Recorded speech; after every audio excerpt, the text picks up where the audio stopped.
नमस्कार दोस्तों।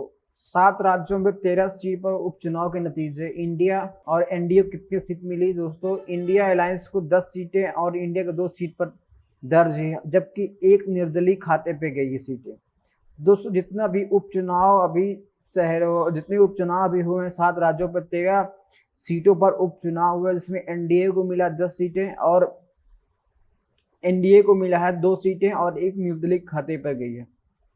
इस पर राहुल गांधी ने क्या बयान दिया? इसमें 10 सीटों पर उनकी जीत दर्ज हुई है दोस्तों। 7 राज्यों में उपचुनाव के नतीजे में स्पष्ट कर दिया है कि भाजपा द्वारा बुना गया भय और भ्रम का जाल टूट चुका है। किसान, नौजवान, मजदूर, व्यापारी और नौकरी पेशा समेत हर वर्ग तानाशाही का। राहुल गांधी ने अपने ट्वीट पर कहा, 7 राज्यों में उपचुनाव के नतीजे में स्पष्ट कर दिया है कि भाजपा द्वारा बुना गया भ्रम और किसान, नौजवान, मजदूर, व्यापारी और नौकरी पेशा समेत हर वर्ग तानाशाही का समूल नाश कर न्याय का राज स्थापित करना चाहता है। ठीक है, अपने जीवन के बेहतर और संविधान सुरक्षा के लिए जनता अब पूरी तरह से इंडिया के साथ खड़ी है। जय संविधान, जय हिंदुस्तान, ये कहा राहुल गांधी ने जब 7 राज्यों में से 10 सीटें इंडिया अलायंस ने जीती हैं, 2 बीजेपी ने जीती हैं और एक निर्दलीय पे गए हैं। डिटेल से बात करें दोस्तों, किस राज्य में कितना चुनाव किस पार्टी ने जीती दोस्तों। सबसे महत्वपूर्ण, जैसे लोकसभा में आपको पता होगा दोस्तों, जब लोकसभा इलेक्शन जब रिजल्ट आया, सबसे महत्वपूर्ण सीट थी अयोध्या की, जो फैजाबाद के अंतर्गत आती है। फैजाबाद में जो न बीजेपी जीत पाई न बीएसपी जीत पाई, यह इंडिया अलायंस ने जो अवधेश प्रसाद ने समाजवादी पार्टी से खड़े हुए थे वो जीत दर्ज करा। जिस प्रकार से एक ये मैसेज गया पूरे भारत में कि अब सांप्रदायिक राजनीति या धर्म की राजनीति पूरा कोई काम नहीं होने वाला। इसमें से अयोध्या में हार के बाद बीजेपी पूरी तरीके से बौखला गई है। अब दूसरी हार बद्रीनाथ में हुई दोस्तों, जहां जहां धर्म की राजनीति की, जहां जहां सांप्रदायिक राजनीति की, वहां पूरी तरीके से बीजेपी हार गई। इस बार लोकसभा चुनाव में अयोध्या की सीट हार गई। अब उपचुनाव में जो अभी उपचुनाव हुए हैं उस पर बद्रीनाथ की भी सीट बीजेपी हार गई।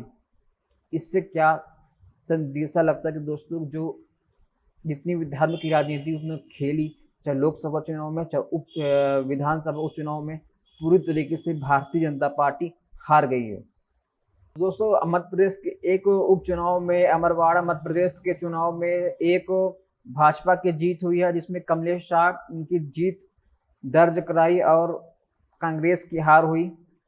ठीक है, दूसरा रुपौली बिहार में चुनाव हुआ, जिसमें से निर्दलीय बंदा शंकर सिंह ने जीत हासिल की और आरजेडी पूरी तरीके से हार का सामना करना पड़ा। ये भी बहुत इम्पोर्टेंट सीट रहा है, जिसमें से दोनों जनता दल और आरजेडी और जो नीतीश की पार्टी है और लालू प्रसाद की पार्टी है, दोनों हार गई इस जगह से और एक निर्दलीय कैंडिडेट शंकर सिंह ने जीत हासिल की है। जालंधर एक बहुत बड़ी जीत आम आदमी पार्टी की ओर से जालंधर में भी हुई, जहां पर आम आदमी पार्टी जीत हासिल की और भारतीय जनता पार्टी की हार शामिल हुई। 5 राउंड की अब तक की जो गिनती है उसमें वो पिछड़ते हुए दिख रहे हैं। देखिए, आम आदमी पार्टी को एक वरदान मिला है कि जो भी आम आदमी पार्टी को धोखा देगा उसको जनता बुरी तरीके से चुनाव में हराएगी, राजनीति उसकी खत्म हो जाएगी। एक नहीं अनेक उदाहरण उठा के देख लीजिए आप। कोई तो मुख्यमंत्री बनने बीजेपी में चला गया था, अपनी सीट नहीं बचा पाया। तो इसलिए इतिहास उठा के देख लीजिए, जो भी आम आदमी पार्टी छोड़ के बीजेपी में गया उसकी राजनीति खत्म हो गई। रिंकू गए, चुनाव हार गए, ये शीतल गया, ये भी चुनाव हार गया। तो इसलिए आम आदमी पार्टी एक परिवार है, सब लोग साथ में रहिए, मिलजुल कर रहिए, संकट के समय में एक साथ रहिए, बड़ी से बड़ी लड़ाई हम लोग जीतेंगे। तो इसलिए ये जो चुनाव हुआ था ये बीजेपी ज्वाइन करने की वजह से हुआ था। पंजाब के मुख्यमंत्री ने पूरी मेहनत की वहां रह के अपने मंत्रियों विधायकों के साथ, एक एक कार्यकर्ता लगा, भगवंत मान जी लगे, तो सारे लोगों ने मेहनत करके वहां की सीट जिताई और ये बड़ी जीत है। 38,000 वोटों से जो जीत हुई है, ये कोई छोटी जीत नहीं है। इसलिए पंजाब के मुख्यमंत्री को, एक एक कार्यकर्ता को, आम आदमी पार्टी को मैं हृदय से इस बड़ी जीत के लिए बधाई देना चाहता हूं और अपने कार्यकर्ताओं को और अपने साथी विधायकों, सांसदों, मंत्रियों को एक ही संदेश देना चाहता हूं, संकट का वक्त है, मिलजुल कर रहिए, सारी लड़ाइयां हम लोग जीतेंगे, बड़ी से हो बड़ी लड़ाइयां हम लोग जीतेंगे। संसद के बजट सत्र से पहले सरकार ने जो फैसला किया है हत्या दिवस मनाया जाएगा, उस पर संजय राउत ने भी कहा है कि देश की उस टाइम स्थिति क्या थी, बाला साहब ठाकरे ने सपोर्ट किया था। उन्होंने कहा कि आरएसएस ने भी उस टाइम आपातकाल का समर्थन किया था। आरएसएस ने आपातकाल का समर्थन किया था। इनके बहुत सारे नेता उस समय जेल से माफीनामा लेके निकले थे, मैं उसकी चर्चा में नहीं जाता। मैं तो कह रहा हूं, जिस दिन अरुणाचल की सरकार आपने गिराई वो संविधान की हत्या है। उत्तराखंड की गिराई, मध्य प्रदेश की गिराई, कर्नाटक की गिराई, महाराष्ट्र की गिराई, गोवा में तोड़फोड़ करके सरकार बनाई, विधायकों को 50-50 करोड़ में खरीदा, भ्रष्टाचारियों को अपनी पार्टी में शामिल करके बीजेपी ने उनके मामले खत्म किए। ये सब संविधान की हत्या है। सरकारों को गिराना संविधान की हत्या है, खुलेआम संविधान की हत्या है। तो सब मनाइए आप संविधान की हत्या दिवस के रूप में। और एक संविधान की हत्या दिवस तो जरूर मनाया जाना चाहिए, 30 जनवरी, जिस दिन गोडसे ने गांधी जी की हत्या की। उसी दिन चंडीगढ़ के मेयर का चुनाव हो रहा था, 7 वोट कैमरे के सामने काटकर संविधान की हत्या की गई। प्रधानमंत्री नरेंद्र मोदी ने किया, उनकी पार्टी बीजेपी ने किया। उसको मनाइए संविधान की हत्या के दिवस के रूप में। 21 मार्च को मनाइए संविधान की हत्या दिवस के रूप में, जिस दिन दिल्ली के लोकप्रिय मुख्यमंत्री को, अरविंद केजरीवाल को आपने पकड़ के जेल में डाला। हेमंत सोरेन, आदिवासी समाज के एक मुख्यमंत्री को पकड़ के आपने जेल में डाला। मनाइए संविधान की हत्या का दिवस। क्या निकल रहा है उन मामलों में? इधर दिल्ली में भी एलजी को लेकर काफी चर्चा होती है। जम्मू कश्मीर में 2019 में जो संविधान संशोधन किया गया था, उसमें फिर संशोधन कर जो है एलजी के अधिकार को, ताकत को जम्मू कश्मीर में बढ़ाया गया। मैं पूरा आदेश देखा नहीं हूं, तो जब उसको देख लूंगा तो उस पर फिर कोई तीसरा दोस्तों, पश्चिम बंगाल से भी अच्छे खबर मिली है, जिसमें 4 सीटें टीएमसी ने जीत हासिल की है। और दोस्तों, हिमाचल प्रदेश से भी 2 सीटें जो जीते हैं। पहला है हरीमपुर से, दूसरा देहरा से। हरीमपुर से आशीष शर्मा और देहरा से जो जीत हासिल की है कमलेश ठाकुर, जो दोनों कांग्रेस से आते हैं। और नलगढ़ा से हिमाचल प्रदेश जीत हासिल की है, जो हरदीप सिंह है, जो कांग्रेस से ही आते हैं। वो है नलगढ़ा से हिमाचल प्रदेश से जीत हासिल की उपचुनाव में। तीसरा, उत्तराखंड में सबसे ज्यादा चर्चित सीट जो रही है, जो लोकसभा में अयोध्या को लेकर बहुत चर्चा में है, जो बीजेपी हार गई। और इस बार बद्रीनाथ की सीट भी लखपत सिंह, कांग्रेस के जो प्रत्याशी हैं, उस पर जीत हासिल की है। आप समझ रहे हैं किस प्रकार की बम्पर जीत, भारतीय जनता पार्टी की हार और कांग्रेस पार्टी की जीत। जो अहम सीटें जो रही हैं वो भी भारतीय जनता पार्टी नहीं बचा पाई।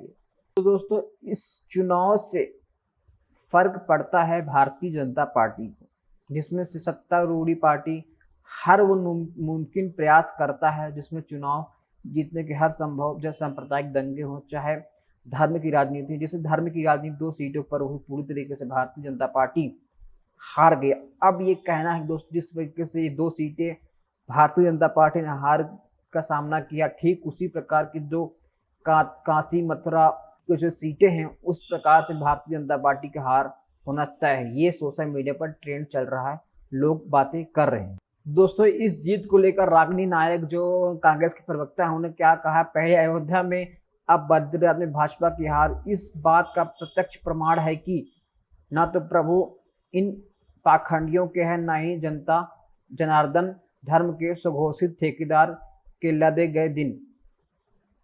ये लिखा है अपने पोस्ट पर रागिनी नायक जी ने लिखा है, जीत के बाद किस प्रकार से पाखंडी और न ही जनता जनार्दन धर्म की सुघोषित ठेकेदार के लादे गए दिन, जिसमें से 2 सीटें जो लोकसभा में अयोध्या की सीटें जो फैजाबाद के अंतर्गत आती हैं, वो सीटें हार के अब बद्रीनाथ के हार के बाद ये पोस्ट किया है रागिनी नायक जी ने।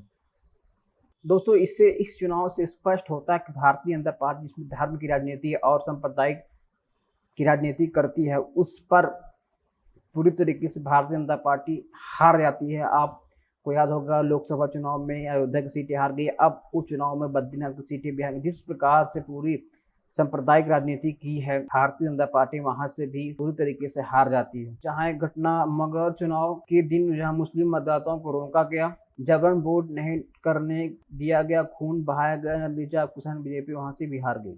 जेल चले जाए, चल रहे डाला है यहाँ पे, डाला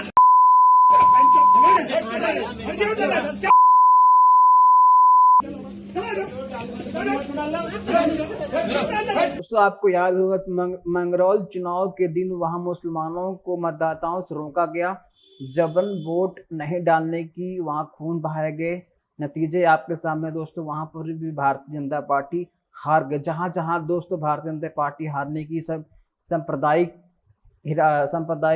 दंगे और मतलब कि वहां मुस्लिमों वोट से रोका गया और जबरन उनसे वोट डालने की कोशिश की गई, वहां का नतीजा आप भारतीय जनता पार्टी पूरी तरीके से हार गई। जहां जहां सांप्रदायिक दंगे फैलाने की कोशिश कर रही थी भारतीय जनता पार्टी, आप मंगरौल सीट के चुनाव में आप खुद देख सकते हैं, या धर्म की राजनीति में जहां जहां भारतीय जनता पार्टी ने कि वहां भी भारतीय जनता पार्टी हार चुकी है। दोस्तों अगर ये वीडियो आपको क्या प्रतिक्रिया है कमेंट में जरूर लिखिएगा। धन्यवाद।